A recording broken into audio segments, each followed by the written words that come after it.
In front of me is Cat B35, and today I would like to show you how you can connect it using Bluetooth.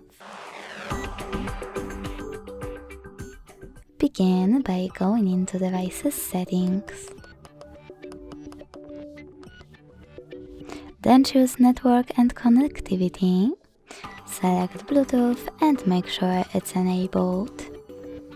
When you're ready, scroll down. Sorry, misclick. Select Nearby Devices and wait for available ones to show up. When they do, select a chosen one. And then hit pair at the bottom right corner.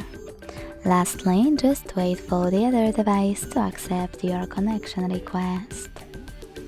As you can see, my devices were successfully connected. Thanks so much for watching. If you enjoyed this video, don't forget to leave a like, comment and subscribe. Bye!